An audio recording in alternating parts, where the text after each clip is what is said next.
दोस्तों, इस वीडियो में हम आपको बताएंगे कि माँ के नवरात्रों में पूजन किस विधि से किया जाता है और माँ की पुरातन कथाएं आपको बताई जाएंगी, सुनाई जाएंगी।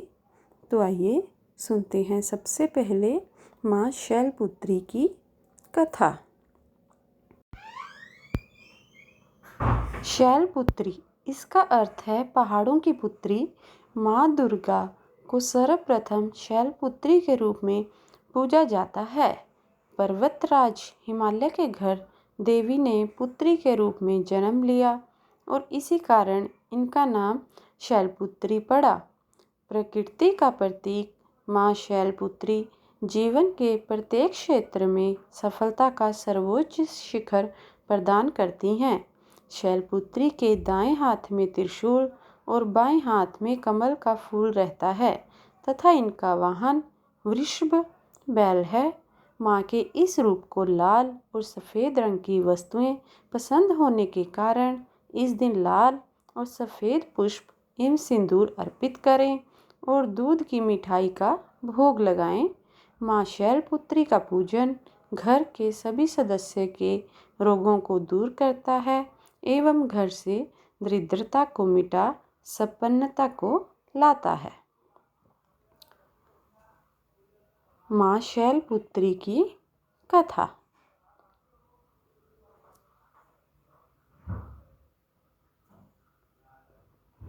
एक बार प्रजापति दक्ष ने एक बड़ा यज्ञ करवाया।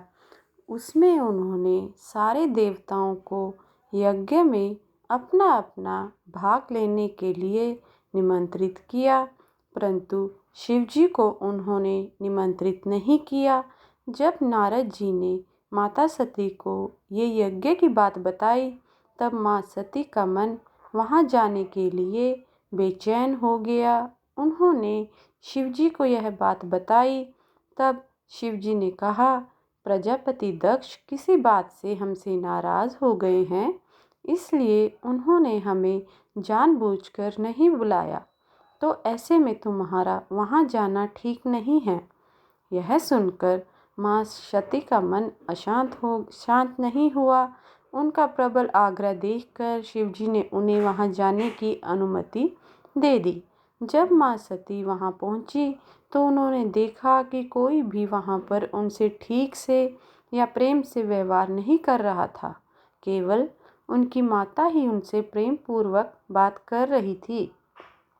तब क्रोध में आकर माता सती ने उस यज्ञ की अग्नि से अपना पूरा शरीर भस्म कर दिया और फिर अगले जन्म में पर्वतराज हिमालय की पुत्री के रूप में जन्म लिया और शैलपुत्री के नाम से जानी गई।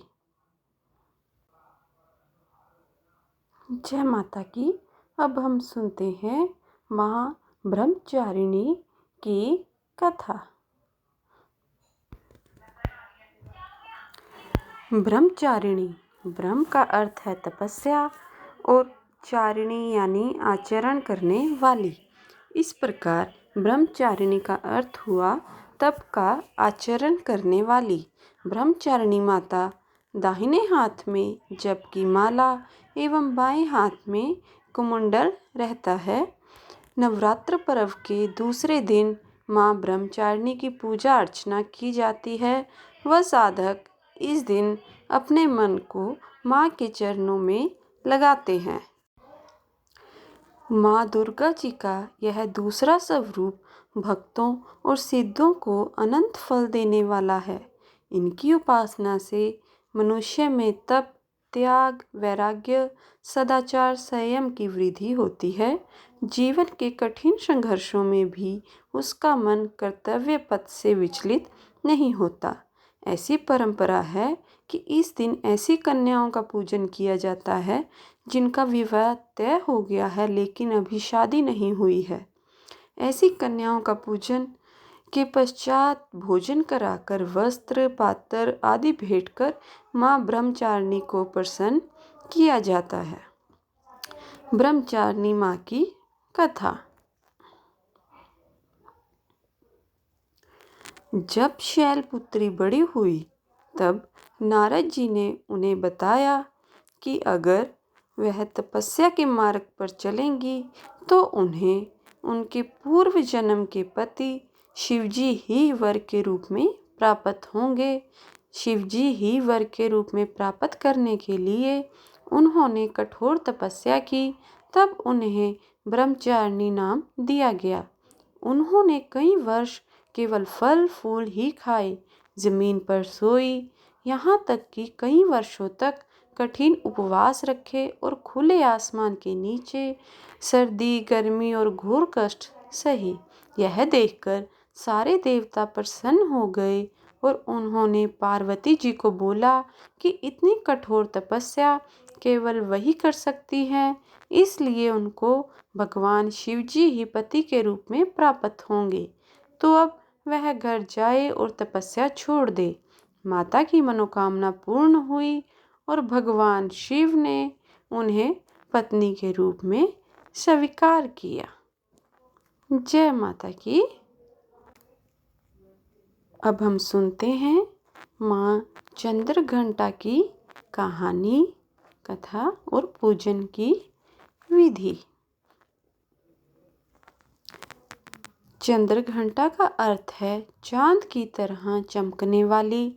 नवरात्रि के तीसरे दिन माँ चंद्रघंटा का पूजन किया जाता है, जिनके मस्तक पर घंटे के आकार का अर्धचंद्र होता है।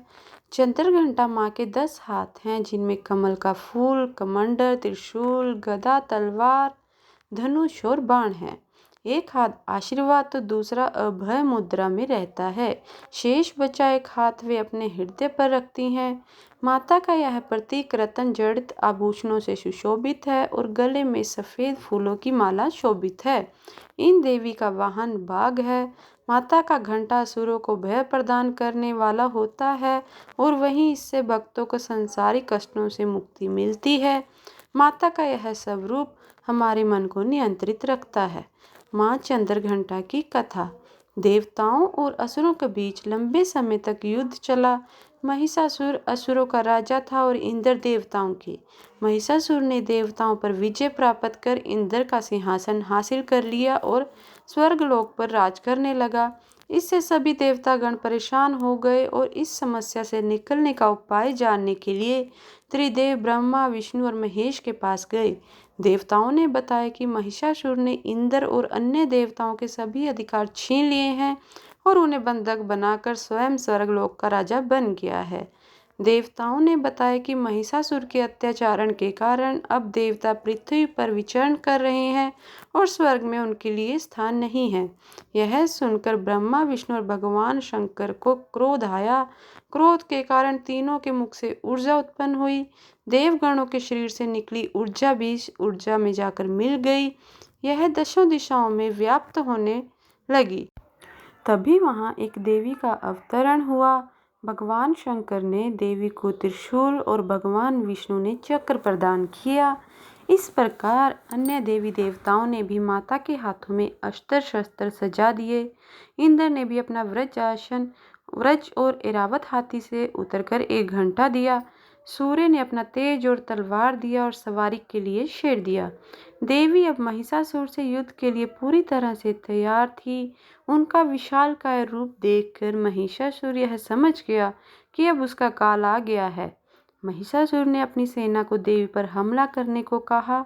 अन्य दैत्य और दानवों के दल भी युद्ध में कूद पड़े। देवी ने एक ही झटके में दानवों का संहार कर दिया। इस युद्ध से महिषासुर तो मारा ही गया, साथ में अन्य बड़े दानवों और राक्षसों का संहार कर दिया। इसी तरह माँ ने सभी देवताओं को असुरों से अभयदान दिलाया। माँ चंद्रघंटा शुक्र ग्रह की देवी मानी जाती है। नवरात्रि के तीसरे दिन चंद्रघंटा माँ की पूजा अर्चना करने वाले जातकों की जन्म पत्री में शुक्र दोष समाप्त होता है। जय माता की।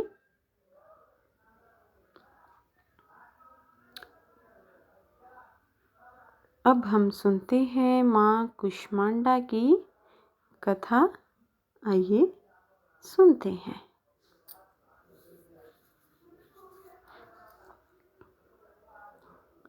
कुष्मांडा शब्द दो शब्दों यानी कुसुम मतलब फूलों के समान हंसी और आंट का अर्थ है ब्रह्मांड, अर्थात वो देवी जिन्होंने अपने फूलों से मंद मुस्कान से पूरे ब्रह्मांड को अपने गर्भ में उत्पन्न किया है। कहा जाता है कि जब सृष्टि का अस्तित्व नहीं था तब कुसुमा देवी ने ब्रह्मांड की रचना की थी, इसलिए इन्हें सृष्टि की आद्य शक्ति के रूप में जाना जाता है। कुष्मांडा माता का रूप बहुत ही शांत, सौम्य और मोहक माना जाता है। इनकी 8 भुजाएं हैं, इसलिए इनको अष्टभुजा भी कहते हैं। इनके 7 हाथों में कमंडल, धनुष, बाण, फल, पुष्प, अमृत, कलश, चक्र, गदा है। 8वें हाथ में तभी सभी सिद्धि को देने वाली जप की माला है। कुष्मांडा माता का वाहन सिंह है। कुष्मांडा माँ सूर्य से संबंधित दोषों को ठीक करती है। जिन जातकों की कुंडली में सूर्य नीच का हो उन्हें माँ कुष्मांडा की पूजा से लाभ होता है। माँ कुष्मांडा की कथा। पुरानी कथा के अनुसार जब सृष्टि नहीं थी, चारों तरफ अंधकार ही अंधकार था, तब इस देवी ने अपने ईशत हास्य से ब्रह्मांड की रचना की थी, इसलिए इसे सृष्टि की आदि स्वरूपा या आदि शक्ति कहा गया है। इस देवी का वास सूर्य मंडल के भीतर लोक में है। सूर्य लोक में रहने की शक्ति क्षमता केवल इन्हीं में है, इसलिए इनके शरीर की कांति और प्रभा सूर्य की भांति ही दैदीप्यमान है। इनके ही तेज से 10 दिशाएं आलोकित हैं। ब्रह्मांड की सभी वस्तुओं और प्राणियों में इन्हीं का तेज व्याप्त है। अचंचल और पवित्र मन से नवरात्रि के चौथे दिन इस देवी की पूजा आराधना करना चाहिए। इससे भक्तों के रोगों और शोकों का नाश होता है तथा उसे आयु, यश, बल और आरोग्य प्राप्त होता है। ये देवी अतुल्य सेवा और भक्ति से प्रसन्न होकर आशीर्वाद देती है। सच्चे मन से पूजा करने वालों को सुगमता से परम पद प्राप्त होता है। विधि विधान से पूजा करने पर भक्त को कम समय में ही कृपा का सूक्ष्म भाव अनुभव होने लगता है। ये देवी आदियों व्याधियों से मुक्त करती है और सुख, समृद्धि और उन्नति प्रदान करती है। अतः इस देवी की उपासना में भक्तों का सदैव तत्पर रहना चाहिए। नवरात्रि के चौथे दिन माँ कुष्मांडा की पूजा अर्चना की जाती है। जय माता की। अब हम सुनते हैं माँ स्कंद माता की कथा।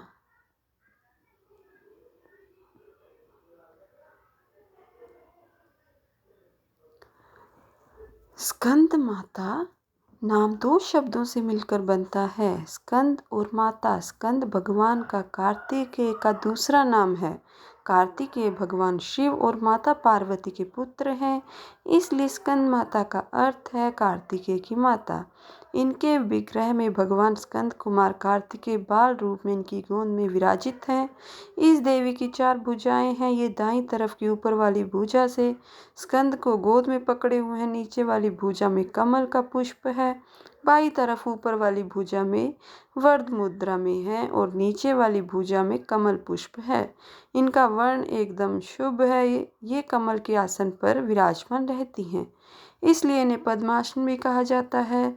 सिंह इनका वाहन है। यह बुध ग्रह की देवी हैं। जो जातक स्कंद माता की पूजा अर्चना करते हैं उनकी कुंडली में बुध ग्रह की स्थिति मजबूत होती है। माँ स्कंद माता की कथा। कुमार कार्तिकेय की रक्षा के लिए जब माता पार्वती क्रोधित होकर आदि शक्ति रूप में प्रकट हुई तो इंद्र भय से कांपने लगे। इंद्र अपने प्राण बचाने के लिए देवी से क्षमा याचना करने लगे। कुमार कार्तिकेय का नाम स्कंद भी है, इसलिए माता को मनाने के लिए इंद्र देवताओं सहित स्कंद माता नाम से देवी की स्तुति करने लगे और इनका इसी रूप में पूजन किया। इस समय से ही देवी अपने 5वें स्वरूप में स्कंद माता रूप से जानी गई और नवरात्र के 5वें दिन इनकी पूजा का विधान तय हो गया। शास्त्रों में इनका काफ़ी महत्व बताया गया है। इनकी उपासना से भक्त की सारी इच्छाएं पूरी हो जाती हैं, भक्त को मोक्ष मिलता है। सूर्य मंडल की अधिष्ठात्री होने के कारण इनका उपासक अलौकिक तेज और कांतिमय हो जाता है।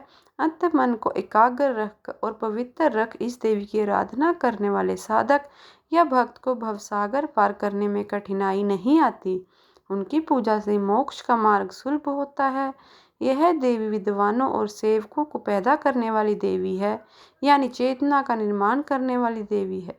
कहते हैं कालिदास द्वारा रचित रघुवंशम महाकाव्य और मेघदूत रचनाएं स्कंद माता की कृपा से ही संभव हुई हैं। जय माता की।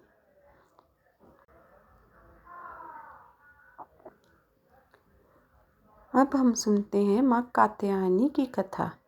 माता दुर्गा का छठा रूप है माँ कात्यायनी का। कात्य गोत्र के महर्षि कात्यायन के यहाँ पुत्री रूप में जन्म लेने से इनका नाम कात्यायनी पड़ा।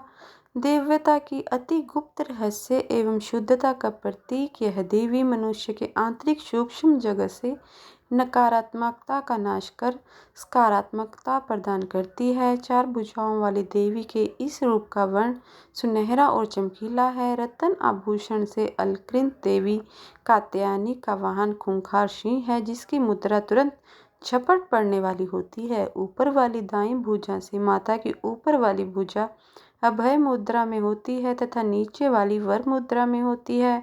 बाईं तरफ की ऊपरी भुजा से इन्होंने चंद्रहास तलवार धारण की है, तो नीचे वाले हाथ में कमल का पुष्प पकड़े रहती हैं।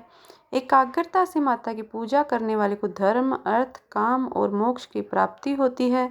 माता की उपासना कर शहद का भोग लगाएं, जिससे जीवन में खुशहाली, यौवन और संपन्नता बनी रहती है। माँ कात्यायनी बृहस्पति ग्रह की स्वामिनी मानी जाती है। कात्यायनी देवी की पूजा करने से बृहस्पति ग्रह से संबंधित दोष समाप्त होते हैं। माँ कात्यायनी की कथा। कात्य गोत्र में विश्व प्रसिद्ध महर्षि कात्यायन ने भगवती परम्बा की उपासना की, कठिन तपस्या की।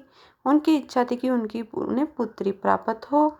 माँ भगवती ने उनके घर पुत्री के रूप में जन्म लिया, इसलिए यह देवी कात्यायनी कहलाई। इनका गुण शोध कार्य है, इसलिए इस वैज्ञानिक युग में कात्यायनी का महत्व सर्वाधिक हो जाता है।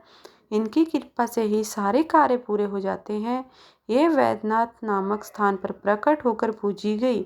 माँ कात्यायनी अमोघ फलदायिनी है। भगवान कृष्ण को पति के रूप में पाने के लिए ब्रिज की गोपियों ने इन्हीं की पूजा की थी। यह पूजा कालिंदी यमुना के तट पर की गई थी, इसलिए ब्रजमंडल की अधिशास्त्री देवी के रूप में प्रतिष्ठित हैं। माँ कात्यायनी शत्रुहंता है, इसलिए इनकी पूजा करने से शत्रु पराजित होते हैं और जीवन सुखमय बनता है। जबकि माँ कात्यायनी की पूजा करने से कुंवारी कन्याओं का विवाह होता है।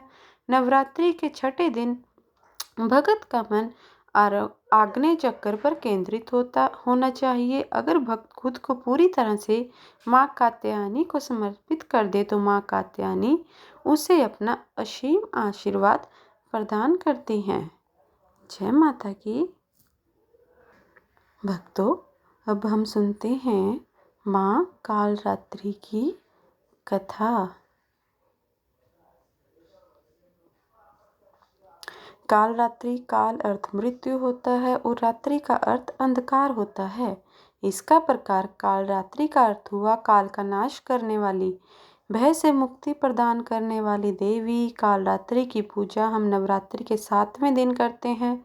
इनकी पूजा से प्रतिकूल ग्रहों द्वारा उत्पन्न दुष्प्रभाव और बाधाएं भी नष्ट हो जाती हैं। माता का यह रूप उग्र एवं भयावह है, लेकिन अपने भयावह रूप के बाद भी यह भक्तों को शुभ फल प्रदान करती हैं। ये देवी काल पर भी विजय प्राप्त करने वाली हैं। माँ कालरात्रि का वर्ण घोर अंधकार की भांति काला है, बाल बिखरे हुए हैं, अत्यंत तेजस्वी 3 नेत्र हैं। इनके गले में बिजली की चमक जैसी माला भी होती है। माँ के 4 हाथों में से 2 हाथ अभय मुद्रा और वर मुद्रा में होते हैं तथा शेष दोनों हाथों में चंद्रहास, खड्ग अथवा हंसियां एवं नीचे की ओर वृक्ष होती है। माता के तन का ऊपरी भाग लाल रक्तिम वस्त्र एवं नीचे का भाग बाघ के चमड़े से ढका रहता है। इनका वाहन गदा होता है। नवरात्रि के 7वें दिन माँ कालरात्रि की पूजा अर्चना की जाती है। माँ कालरात्रि की पूजा करने से शनि दोष समाप्त होता है। माँ कालरात्रि की कथा। कथा के अनुसार दैत्य शुंभ, निशुंभ और रक्त बीज ने तीनों लोकों में हाहाकार मचा रखा था। इससे चिंतित होकर सभी देवतागण शिवजी के पास गए। शिवजी ने देवी पार्वती से राक्षसों का वध कर अपने भक्तों की रक्षा करने को कहा। शिव जी की बात मानकर पार्वती जी ने दुर्गा का रूप धारण किया और शुंभ निशुंभ का वध कर दिया। परंतु जैसे ही दुर्गा जी ने रक्त बीज को मारा, उसके शरीर से निकले रक्त से लाखों रक्त बीज उत्पन्न हो गए। उसे देख दुर्गा जी ने अपने तेज से कालरात्रि को उत्पन्न किया। इसके बाद जब दुर्गा जी ने रक्त बीज को मारा तो उसके शरीर से निकलने वाले रक्त को कालरात्रि ने अपने मुख में भर लिया और सबका गला काटते हुए रक्त बीज का वध कर दिया। इनका रूप भले ही भयंकर हो, लेकिन ये सदैव शुभ फल देने वाली माँ है, इसलिए शुंभकरी कहलाई। अर्थात इनसे भक्तों किसी प्रकार से भयभीत या आतंकित होने की कतई आवश्यकता नहीं। उनके साक्षात्कार से भक्त पुण्य का भागी बनता है। कालरात्रि की उपासना करने से ब्रह्मांड की सारी सिद्धियों के दरवाजे खुलने लगते हैं और तमाम असुरी शक्तियां उनके नाम के उच्चारण से ही भयभीत होकर दूर भागने लगती हैं। इसलिए दानव, दैत्य, राक्षस और भूत प्रेत उनके स्मरण से ही भाग जाते हैं। अंधकारमय स्थितियों का विनाश करने वाली शक्ति है कालरात्रि। काल से भी रक्षा करने वाली है शक्ति। यह ग्रह बाधाओं को भी दूर करती है। अग्नि, जल, जंतु, शत्रु और रात्रि भय दूर हो जाते हैं। इनकी कृपा से भक्त हर तरह के भय से मुक्त हो जाता है। जय माता की। अब हम सुनते हैं माँ महागौरी की कथा। आइए भक्तों, जय माता की।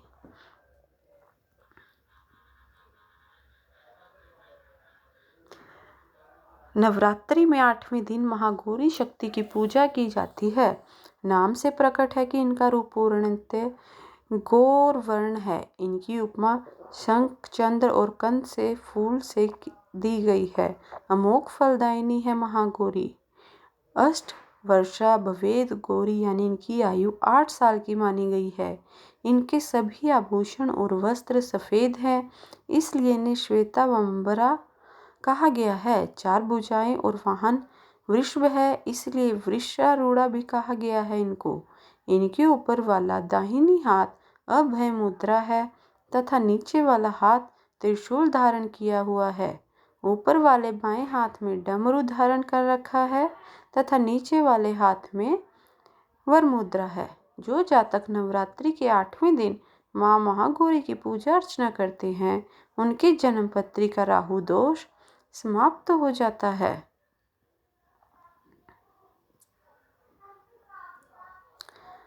अब सुनते हैं माँ महागौरी की कथा। इनकी पूरी मुद्रा बहुत शांत है। पति रूप में शिव को प्राप्त करने के लिए महागौरी ने कठोर तपस्या की थी।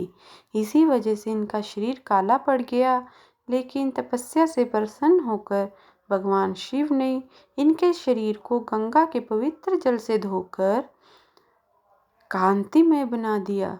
उनका रूप गौर वर्ण का हो गया, इसलिए महागौरी कहलाई। ये अमोघ फलदायिनी है और इनकी पूजा से भक्तों के तमाम कलमश धुल जाते हैं। पूर्व संचित पाप भी नष्ट हो जाते हैं। महागौरी का पूजन, अर्चन, उपासना, आराधना कल्याणकारी है। इनकी कृपा से अलौकिक सिद्धियां भी प्राप्त होती हैं। नवरात्रि के 8वें दिन माँ महागौरी की पूजा करने का प्रचलन है। माँ महागौरी राहु की स्वामिनी मानी जाती है।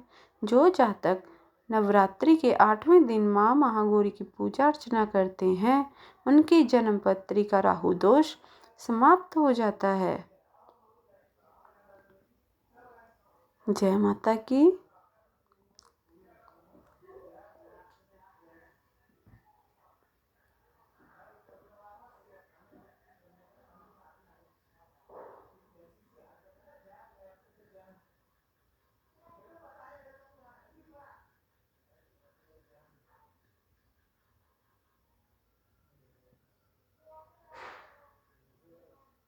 भक्तों, अब हम सुनते हैं माँ सिद्धिदात्री की कथा।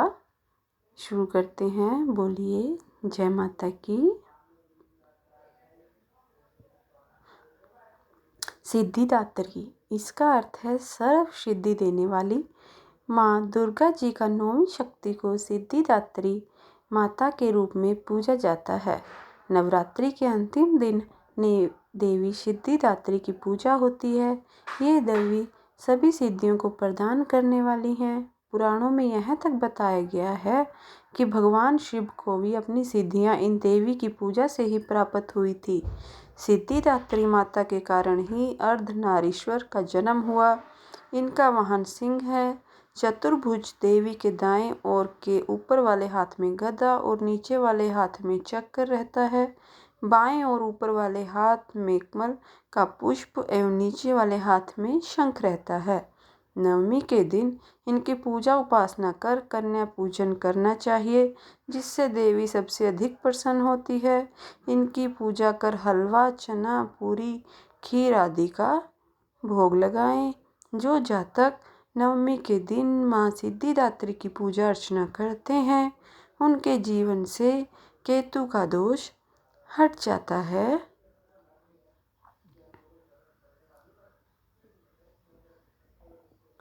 माँ सिद्धिदात्री की कथा सुनते हैं। आइए। पुराणों के अनुसार भगवान शिव ने माँ सिद्धिदात्री की पूजा करके सभी प्रकार की सिद्धियों को प्राप्त किया था। उनका आधा शरीर स्त्री का हो गया था, इसलिए उन्हें अर्धनारीश्वर का नाम भी जाना जाता है। एक समय पे जब सृष्टि में अंधकार छा गया था, तब एक दिव्य शक्ति ने जन्म लिया, जो महाशक्ति के अलावा कोई नहीं थी। देवी शक्ति ने ब्रह्मा, विष्णु और महादेव की त्रिमूर्ति को जन्म दिया और तीनों को दुनिया के लिए अपने कर्तव्य को निभाने के लिए अपनी भूमिका को समझने की सलाह दी। उनके कहे अनुसार त्रिदेव एक महासागर के किनारे बैठ गए और कई वर्षों तक तपस्या की। तब माँ देवी ने सिद्धिदात्री के रूप में उन्हें दर्शन दिए और तीनों को अपनी शक्तियों के रूप में पत्नियां दी, ताकि वो लोग उनकी मदद से सृष्टि रचना का कारोबार कर सकें। और धीरे धीरे सृष्टि में सब कुछ निर्माण हुआ। इस तरह माँ सिद्धिदात्री की कृपा से सृष्टि की रचना, पालन, संहार का कार्य संचालित हुआ। दोस्तों, जय माता की। आशा करती हूँ कि आप सबको यह जानकारी अच्छी लगी होगी और आपके नवरात्रे मंगलमय हों। माता रानी आपकी हर मनोकामना को पूर्ण करे। जय माता की।